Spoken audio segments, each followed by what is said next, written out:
All right, everybody, welcome back to another episode of Reels to the Rhythms, brought to you by Carry On Friends in partnership with Style to the Vibes and Breadfruit Media. And you already know Reels and Rhythms brings you commentary, reviews, and perspectives on what's going on in the world of TV, film, and concerts with beer vibes, as only Michaela and I can. And this is all through the lens of Caribbean culture, Caribbean American, immigrant, and first generation experiences.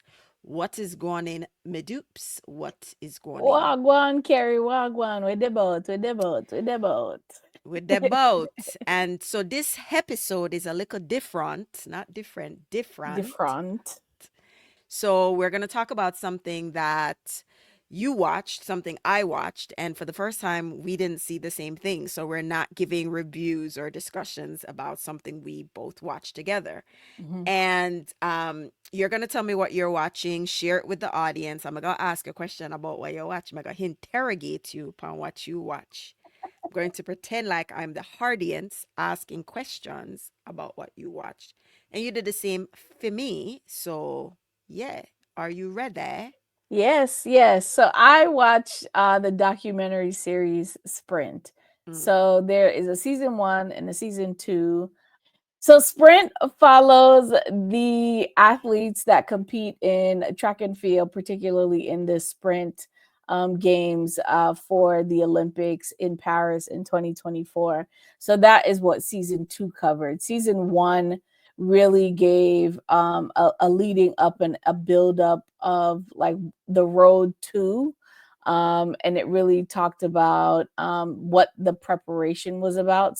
So season two really centered around the Paris Olympics, and of course, it's really from the perspective of the American teams and their top competitors, which of course, Jamaica Afidede.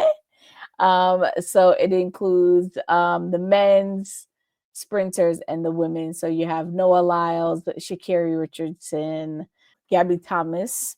You have Sharika Jackson from Jamaica, Kishane Thompson, TT Terry, Fred Curley, and a host of other supporting characters. I think the biggest surprise was around Julian Alfred's win, and then Latsio Tobogo from Botswana won against Noah Lyles in the 200, which that was his jam, and it was kind of a big upset. So it follows the athletes leading up to specifically this particular Olympics. And if you guys don't remember, Sharika Jackson and Shelly Ann Fraser Price dropped out. First, Sharika dropped out of the 100 to focus on the 200, and then she ended up not not participating in her semis. And so they both weren't in the finals. So Jamaica, from a women's perspective, was a kind of a big upset. We weren't expecting that as fans. However, injuries happen. They didn't. Well, we could get into it in a little bit, but that's essentially what the documentary is about. So it goes through their wins, how they train with their coaches, how they view competition, and it really just documents that journey, which is exciting to watch.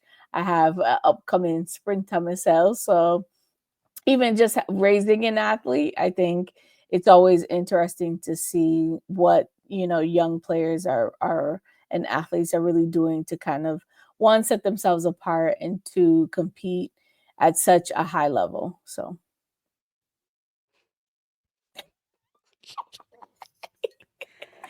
Audience, there's a reason why me a blow down. Cause I did let not me want sip my tea. Let me sip my tea.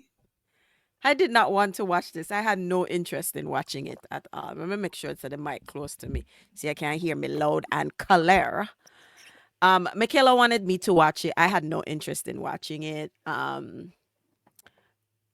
Well, Michaela, why you did want me watch it? Well, maybe you tell the people them, cause me can't even Well, get the word Kerry, them. you're such an avid track and field aficionado. Cause me can't even say a fan because you're more than a fan. Cause you know your things, and it's not just around Olympics. you follow all the world champs, and I mean that is the nature of being Jamaican. So it's like we view football, soccer, and cricket and track and field as you must know. Like those are like the three sports that, as a country we are very in tune to, especially even in the wider Caribbean, right? Like those are the sports, and not only that, it's at a world level. So I really kind of just wanted your take. I think it could be interesting, it would have been interesting to kind of hear your POV, especially because you know so much more about track than I do. And so that's really why I was gonna be completely entertained by your annoyance of the one Noah Lyles, because everybody is, and I think it's interesting to watch him in this documentary. Otto was on there too, like commentating, and so there was somebody else who was a former sprinter who was commentating. They usually do the commentary during the Olympics and a lot of the games. So I thought that their POV was interesting. So I felt like they had to have the professional version. Somebody did want Kerry version. Are they critique?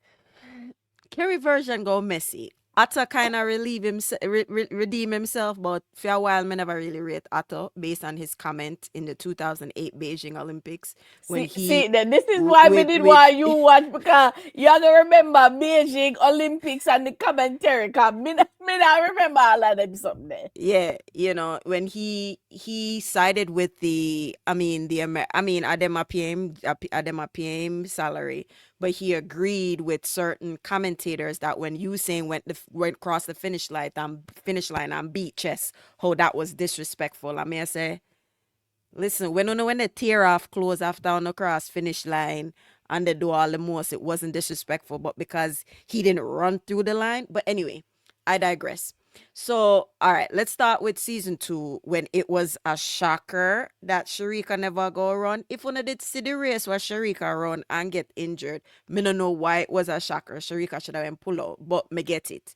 Um, I think the challenge, I think watching sprint was difficult for me, as you said, as somebody who loved track. Track to me is how basketball is to Americans, because anybody who watched this knows Jamaican culture, right? Every school has a sports day, from basic school, which includes elementary school over here, preschool, whatever, all the way up has a sports day. So track is like just part of school culture. And Do for you me, think you would have watched it if it were from the perspective of the Caribbean athletes versus the? absolutely. Okay. Absolutely. Here's the thing. All right. So, we talked about it. There's a generation of Jamaicans and Waganis who don't remember a time when Jamaica was not winning. Hmm. They don't remember when Merlene Ati I get Pierre Bronze to the point where she get called Bronze Queen. Me remember 1988 Olympic, Seoul, all of them something there. They don't even remember VCB really Hmm. bringing Veronica track. Campbell Barron. Yeah, yeah, come through. So the 2008 Beijing Olympics really put Jamaica on the map and had the target on the back. And so what happened in the last Olympics was really a wake up call for fans and the Jamaica Athletic Association, Hmm. that one, and I can't take this winning for granted. Like, we were chasing, the Americans. Let's call it, like Tyson Gay was running it, Asafa came and, anyway, I'm not gonna go deep into it. So I think I would have appreciated it more from the Caribbean perspective, because I wasn't surprised Julian was gonna win either. Hmm. Because if you follow indoor track, she had really Yeah, the fastest time. and they mentioned that too. Yeah, They're like, like if there was you're not watching, exactly. yeah, then you know that she was gonna be a problem. Problem.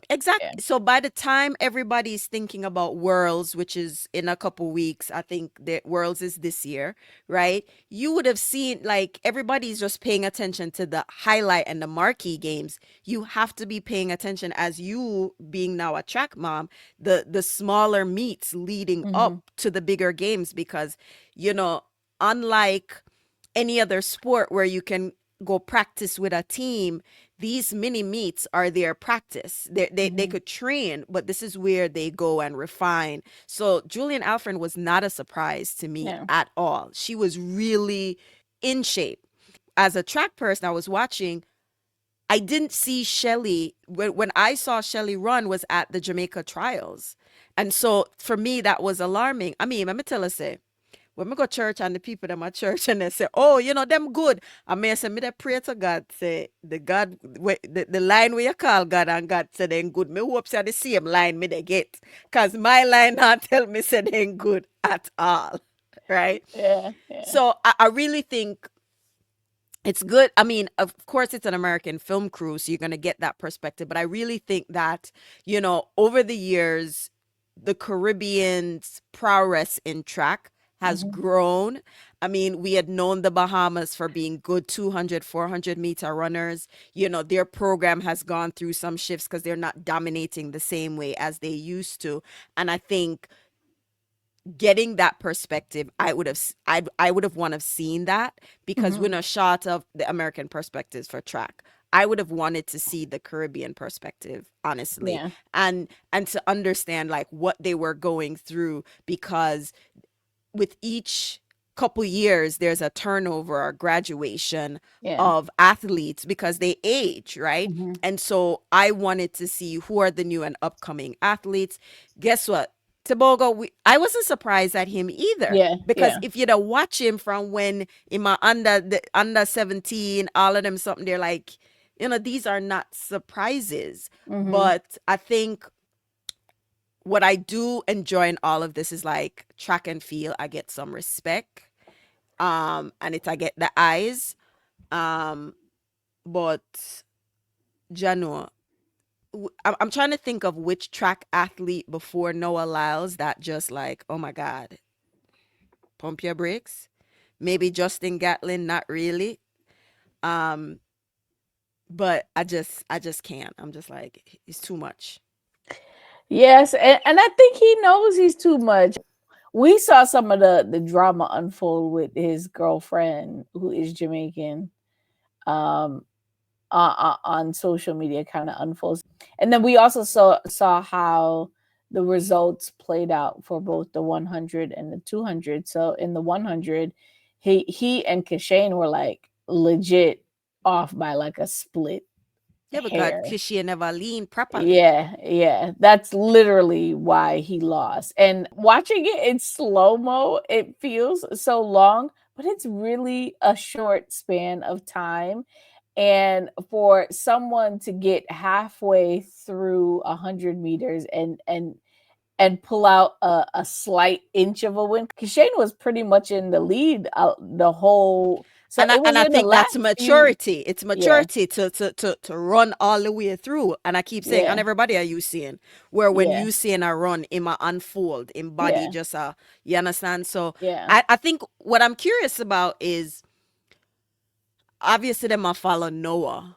Like, did you get insight as to this persona, this, you know, which I personally feel like everybody has put on this persona since Usain Bolt came on the scene, because before that everybody was tough and mean mugging on Mhm, at the starting line. Everybody's mhm. just like intimidation. And Bolt came and was just like, yeah, man, me go sweep and do all of the dancing. And then everybody just started coming on with these starting line antics. So I'm curious if you got to see any insight as to this persona that he does at the I starting think line. it's part a shield and part, like the manifestation of being this big personality that people are attracted to. I think people just find it hard because he doesn't come off as a kind and genuine person. he just comes off as, in my opinion, he doesn't come off as like a genuine. So like the moments that you saw with Usain dapping up, the water person or the person behind his blocks, the kid, like being jovial is part of his personality. I feel like Noah kind of uses this braggadocious, energetic burst. It's almost like a shield of who he is. And I also think he came up and had a lot of challenges, so it's kind of like this armor that he puts on, and it's also probably an intimidation tactic for others. And I think his peers are very aware of it, but it's still this bottle of energy to manage that's right next to you, because you don't really know. But also, he talks a good game, and for the most part, he backs it up. So it's not like he's not able to deliver on his personality. In America, I don't think sprinting is as big as it is in Jamaica. We And know that. so, like, where our sprinters are seen, like how football players and basketball players are seen here, sprinters don't necessarily get the same amount of accolades here in the States. And I think that that's what he's trying to bring to the sport itself. And I think, but there's just an element of personality missing, and I don't know that it's not his fault, because that's just his persona. I think Usain Bolt just naturally comes off as a personable figurehead for the sport. Even as time has passed, I feel like I heard Usain Bolt. I mean, of course, he had the record. He has the record, so it's not like anyone has broken it. But his name was in the press for a much longer news cycle, and it kept being in the news cycle for all the things that he was doing. Those things really came natural to him. I think the way we see Noah come off in interviews, it just kind of is just a little put off. People would be more put off if he's trying to be like a spokesperson, somebody that kids look up to. I don't really see that. If that is what he's going for, but it feels more centered around self than it is around the sport, if you will, because I think he lacks camaraderie with his peers, where I think that there is camaraderie when they're not competing and he's not part of that circle. Mm. What did At it least say? that's the energy I get. Mm, But I mm. mean, it was interesting to see. Like, I don't necessarily fault him or agree, or like, I'm just like, okay, whatever makes you perform your best. It's just not my cup of tea. What about the women? How did it? The women, I really enjoyed getting to know Shakiri and her teammates that she trains with. So I didn't realize that she, TT, and TT and the one that just did saw Melissa, um Melissa I just didn't got realize that they married. trained together under the same coach. Hmm. And so even that, like, I think what you start to realize is, like, they're really competitors, even though they're training with the same team, same coach, but they're really competing against one another. But they find this beautiful balance of encouraging each other, as well as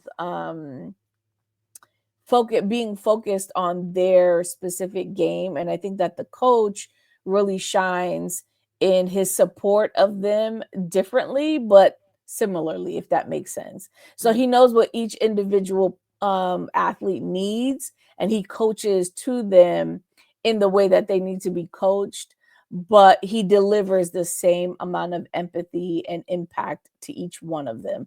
And I think that that's interesting, and I think we'll see more because they're so young.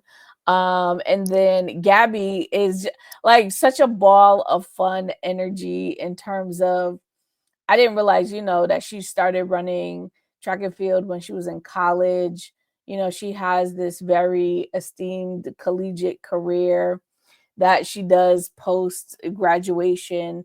And like managing to compete and have her own career as well as compete at the Olympics at her level, I think is very commendable. And then Julie and Alfred, I mean, she's just such a dominant force. It was just a beautiful way to see her come to life, if it makes sense. Definitely wanted to see more from Sharika and Shelly, especially because, Shelly's the mommy rocket and she's on her way out. So we didn't get to hear too much from her. I was just about to say, which is why it's really, a Yeah. documentary from the perspective of the Caribbean athletes would have been better because again, and I understood it. I watched, the one with the basketball version of this, Mhm. right? And it's really an American film crew and it's going to focus on the American players, which is fine. So which is why I would have wanted to see something that focuses on the Caribbean athletes. And, with the Caribbean athletes, you have athletes from different Caribbean countries going to another country. For instance, one year, I can't remember his name, Daniel something. He's from Antigua and Barbuda, but he runs to Antigua and Barbuda, but he trains in Jamaica. So there's a lot of that happening, and it would be great just to see it. I mean, Julian Alfred, many people didn't realize that she went to high school in Jamaica and, trained. So, like getting those stories is kind of what I would have loved to see. But Yeah, you got to definitely see pieces of it. I was surprised that they didn't focus more on Sha'Carri Richardson because as much as Noah Lyles was this big, I feel like Sha'Carri was really the story. Like she was the dynamic personality, this young, energetic part of the women in sports movement. She had such a dynamic start and trials and tribulations and then the first season, they I feel like she played more of a role than she did in the second season. But it might have been because she wasn't able to pull out the win. They focused, maybe in the editing room, they focused more on the athletes that won, and they probably shot more of everybody. And then because she didn't pull out the win, they kind of shifted some of that focus a bit. mm, But I found that the women's story was so much more intriguing because the men's kind of just felt like Fred Curley's story was kind of the same from the first. He was, trying to, almost like make a comeback, and his issues but there was just so much focus on Noah, more than I would have anticipated. And then I love that we got to know more about Oblique and Kishane, but they really did focus on Kishane and Noah's rivalry. it wasn't a That wasn't rivalry. really, it It wasn't wasn't. but I think, to be honest, it wasn't even a rivalry. There was more of a rivalry between the American athletes and Noah. Yeah, So because like, Kenny Bednarik was yes, kind of complaining. So yes, anyway, yes. And Coleman, who also didn't make yeah. it. And So, Curly and Coleman, Curly. all of them. Yeah, Yeah, so it was more focused on them. Kishane was kind of this one that they didn't see coming. So it was like a lot of surprises, I guess, and yeah. from a sprinting perspective. But it was good. I liked seeing the behind the scenes stories, and would love to see more. I'm sure hopefully they're gonna do something for the next Olympics. So, but yes, I will watch it. I will watch and get a rundown. Yeah, because me not watch it. All right. So Me not tell try. me about Dreams of a Life. I tried to watch it. However, you gotta fill me in.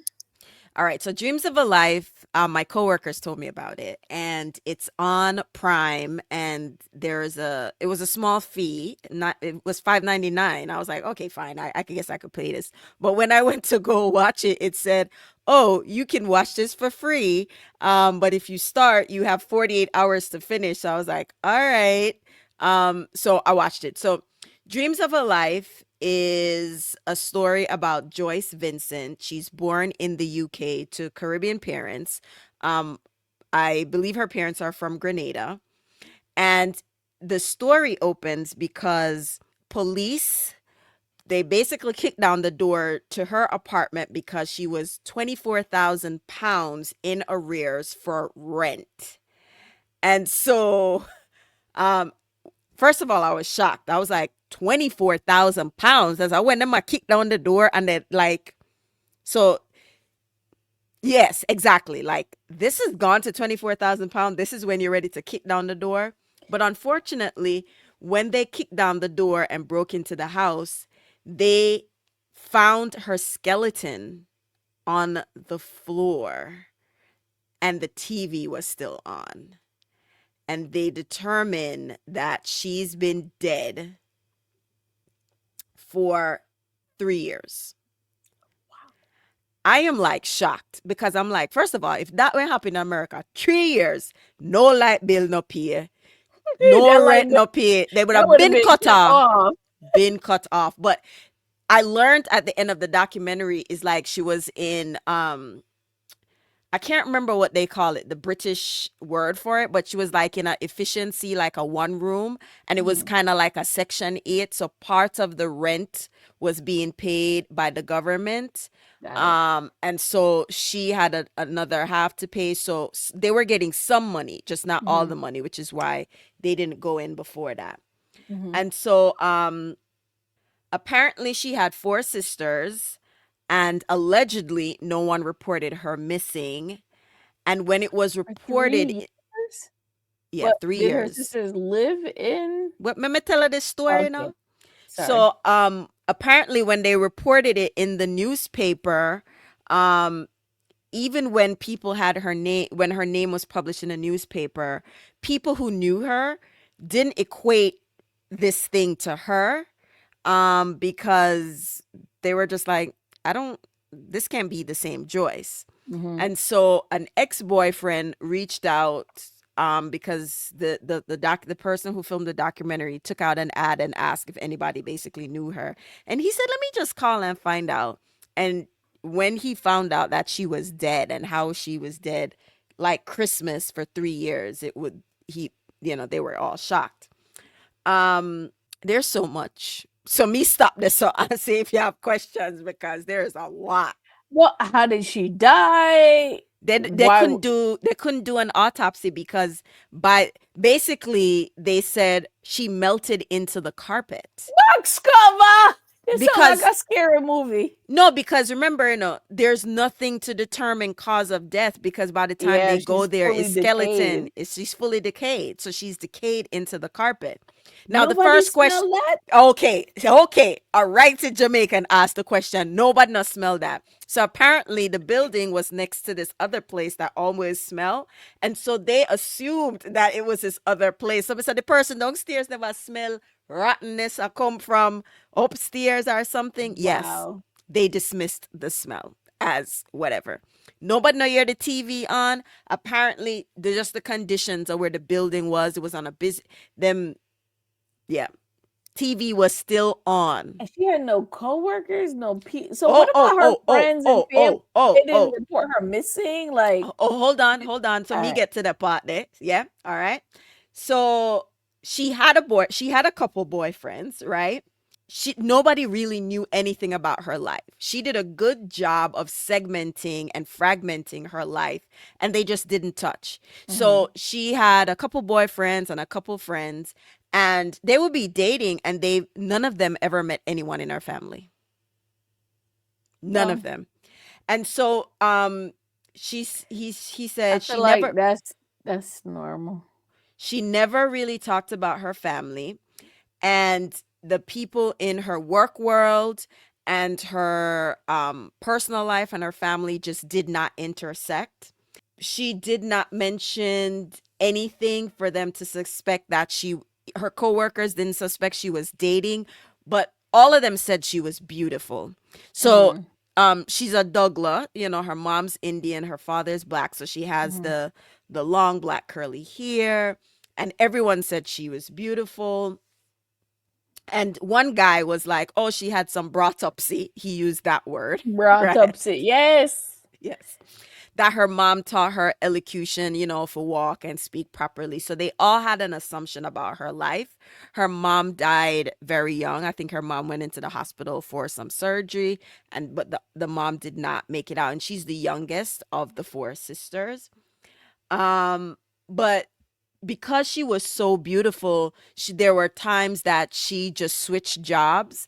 Like somebody said, this guy at her job, like they wanted her so much and they had to have her, like it bordered on sexual harassment, but instead of It sounds like report sexual it, harassment. Yeah. right? Instead of She just report it, she just quit the job yeah, and she yeah, just kept moving yeah. to the point where she did there with one guy and the guy brethren like her to the point that he did almost or kiss her and the boyfriend like to them she was that attractive. Yeah. um the guy that she was dating is this white guy, and his father, she wanted to get married, and he said no, and I guess it's because his father was like, I can't remember his name, like he says, Simon, is the girl that you're dating a Negro or something like that, like she black or something. Mhm. Uh and and he was like, yeah, I guess I didn't think about getting married because being half caste is,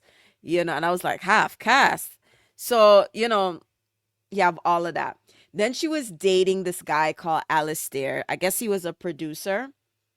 I feel like that name is familiar. Alistair. Alistair is a very Caribbeanish Oh, name, okay. right? So she was dating Alistair, the one black guy she was dating, to the point where he was like, he made sense. He joked about it, but Jimmy Cliff would have go over Alistair house. Mhm. And one weekend Jimmy Cliff must went over there and she not stopped chat it up with Jimmy Cliff. Gil Scott Heron would have go over there. Betty Wright loved her, thought she Mhm. was wild. She dep on the phone and talked to Isaac Hayes for 45 minutes, all of these things. Mhm. And somebody said she was like a chameleon. Like when she dated somebody, like how in a modern day they would I call it love bombing. I don't even think it was love bombing, but when she was dating this guy, she embedded herself into their world, Mhm. and to the point that they were so glad that she was giving them all this attention. She Mhm. was consumed in their world that they barely asked her questions about her Mm, life. mhm. I think Mhm. that was intentional, right? Yes. Like Yes. she embed herself to the point where Mhm. everybody was just they didn't even think, like they thought about it, but they Mhm. were so consumed with her, like, oh my god, she loves me and she's in every part of my life, Yeah. that you know so me stop there. Any other question you ask, because trust me, this blew my mind. So you never touched upon his sister. What her sisters never heard from her either? Like So Alistair at the end said that we could judge her sisters and her family all we want, but he said that, I mean, even though she's dead, Joyce had to take responsibility for not having a relationship with her family and keeping in touch with her family, or wanting her family to know where she is. So what I so learned is, maybe it's a life that she wanted to get away from. She just wanted we to be don't a con- know. We don't know because at the end we learned that her sisters were sending letters to her last known address, Mhm. writing her, but she never responded. So they assumed that she wanted nothing to do with them. Mm, But all this time she's dead, right? And the sisters had asked the filmmaker to not do this documentary, but the filmmaker did it anyway. yeah. Um they can't even suspect foul play. They don't think it's foul play. So why did the documentary the filmmaker why Mhm. did they choose to do a story about They her? thought it was fascinating that this person could have been dead for 3 years. Her life was really peculiar. She was a beautiful woman. No one knew much about her. She was almost like an enigma. Mhm. And because of that, they found the story fascinating. And they were just like, how could someone just slip into oblivion and no one miss her or report her missing? And if Yeah. it weren't for 24,000 pounds in arrears on rent, they wouldn't have kicked down the door. How long, who knows how long she would have been gone without anybody really paying attention to her body, or that she was missing. So how did it end? Like what is the like So her family doesn't show up in there. They Hmm. basically interviewed the main boyfriend that she had for a The while, one on and that off. called the ad. Yeah, on and Okay. off. And she basically a bounce around and I got different people yard for Hmm. live and all these things. So when she was dating Alistair, and because of Alistair and his connection, they went to some event where Nelson Mandela was. And Alistair was like, I've wanted to meet Nelson Mandela all my life. And then, you know, Joyce come and said, guess who I just met? And he said, who? Nelson Mandela. And he was like, that was just typical Joyce. Like she go in our room and she can meet people because they say she's just that beautiful. And Hmm. at the end, it shows the video where Nelson Mandela is in a room and there Hmm. she was at the back of the room. And that's the only video of her. That you And see. yes, the only video of her alive. And then there was this one picture that they constantly use. But that's kind of where it was ending. And people were thinking, like, in this world, how people can be isolated and alone. And I mean, she died in the early 2000s, so Yeah. she would have been like 50 odd now. Um, but it was just wild. That is so interesting. It sounds like it could be turned into a book or a Lifetime movie. I would assume that the family became aware of all this information through the documentary No, before the documentary, because before it came out. yeah, because Mm. eventually they knew, but they don't want to talk about it. Yeah, yeah, yeah. They And you can't blame them. yeah. I mean, it makes the like when you first watch it, you're like, where her family, blah blah blah. But like Alistair said, like you can't really blame her family. She was intentional in the way that she Hmm. divvied up her life and she didn't communicate. Like when you Yeah, think about it, Michaela, like she there with one guy for over 2 years. Like yeah, how you there with somebody for 2 years and you've never met their parents yeah, or or a sibling, even though, and you know that they have a sibling, yeah, yeah. right? And then apparently she told the coworkers that her father had died. And the filmmaker showed them that her father was still alive. The Mm. father died a year after she died. Oh, okay. So they were also surprised Yeah, about how she kind of lied about aspects of her life. yeah.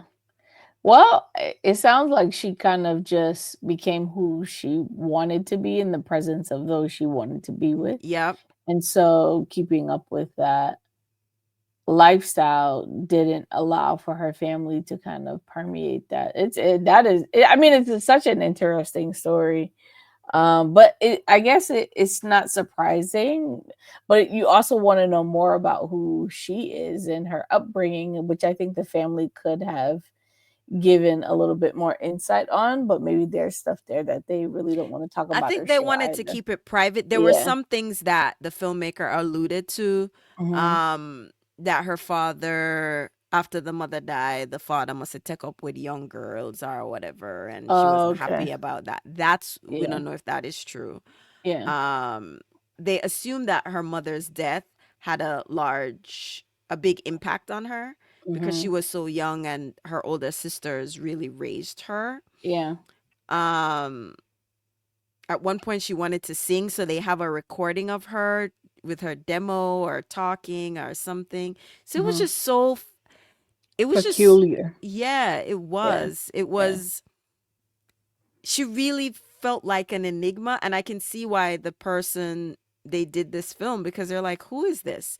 You're Yeah. trying to piece together someone's life Hmm. even after people have spent time with her. Yeah. They, she Don't really know her. yes, so how she ended up in what they call a bed set in UK, which is like a one room. Um she was in a domestic violence, a women's shelter, Hmm. because of some partner she had. So it wasn't Alistair and it wasn't the other guy who had called the filmmaker, um that she probably got it physically abused. And the coworkers or somebody said they wouldn't be surprised because I'm not saying she was ugly, but they all said she had a beauty that made men go crazy. And I'm like, Yeah. what kind of woman them man they see fi go crazy? That's like the woman, the man, how moved Martha was when she kissed Why are the you guy. shading Martha? I mean, it must have just been, that beautiful, So yeah, let I me mean, not I've shade seen the Martha. picture and she's beautiful, but it's She, just like, I don't know, but I don't know what would cause these people to just see her and yeah, just say like, I want you, and a manhang like, like she had some sort of spell on them. yeah, Yeah, yeah, yeah.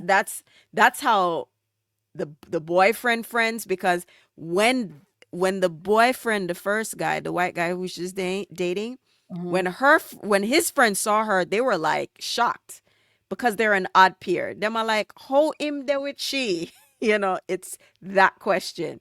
Yeah, Um, so it was just fascinating to me. So yeah. I would recommend people watching it. Watch out for see when Amazon again put it on for free, or if you want to pay the 4.99 or the 3.99. I That's can't not bad. remember, That's not but a bad price. Yeah, it to was. I, support. I thought it was interesting. And I guess I think my takeaway is not to take for granted that the relationship I have with my family and friends, everybody has a Hmm. similar relationship.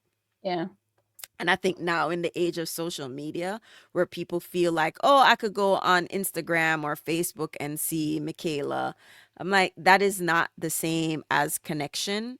And I think, I mean, back then is not the way it is now, but we cannot downplay the importance of meaningful connections, even if it's with one or two people, yeah, where you can meet them in person and just kind of connect, and not be superficial. And I think that was a takeaway. Like, I can't take for granted these relationships that I have yeah. that are not Absolutely. based with people on social media. They're like, even my coworkers, like, you can't take those relationships for granted, because again, you spend so much time with your coworkers.